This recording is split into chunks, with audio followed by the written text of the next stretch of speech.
বাজার থেকে নতুন ফোন কিনে এনেছেন এবং ফোনে সিম ইনস্টল করার পরে সিমে থাকা নাম্বারগুলো আপনি আর খুঁজে পাচ্ছেন না।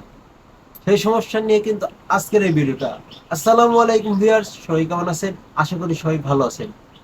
অনেক সময় দেখা যায় যে আমরা বাজার থেকে নতুন ফোন বা মার্কেট থেকে নতুন ফোন কিনে আনার পরে ফোনে সিম ইনস্টল করার পরে কিন্তু সিমে থাকা যে পুরাতন নাম্বারগুলো সেগুলো কিন্তু আমরা আর খুঁজে পাই না। তো কিভাবে আপনারা আপনাদের ফোনে থাকা পুরাতন সিমের নাম্বারগুলো খুঁজে পাবেন খুব সহজে এবং নাম্বারগুলো আপনার ফোন বুকে বা কলে যা থাকবে সব সময়, এবং আপনি চাইলে যে কোনো সময় যে কোনো নাম্বার ব্যবহার করতে পারবেন খুব সহজেই।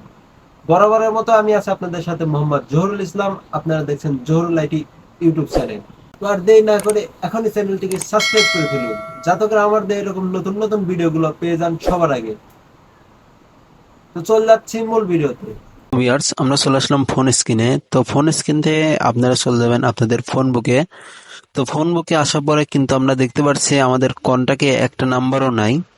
তো এখান থেকে কিন্তু একটা আমার সিমে যে একটা নাম্বার কিন্তু সেভ করা নেই। তো এখান থেকে আমি চলে যাবো আমাদের ফোনে কন্টাক্ট অ্যাপে।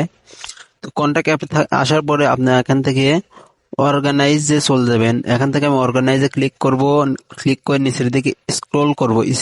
স্ক্রোল করার পরে এখানে কিন্তু এই দেখেন ম্যানেজ সিম দেখতে পাচ্ছি। ম্যানেজ সিমের উপর ক্লিক করে এখান থেকে আপনি যে সিমের নাম্বারটা নিতে চাচ্ছেন ওটা সিলেক্ট করে ওকেতে ক্লিক করবেন এবং এখান থেকে আপনার সবগুলো নাম্বার সিলেক্ট করবেন। সিলেক্ট করে ইম্পোর্টে ক্লিক করলে কিন্তু আপনার নাম্বারগুলো ফোন বুকে চলে আসবে। তো এখান থেকে ফোন বুক ক্লিক করলে দেখতে পাচ্ছি যে আমার কিন্তু এখন সকল নাম্বারই শো করছে। তো মূলত এটাই ছিল ভিডিও।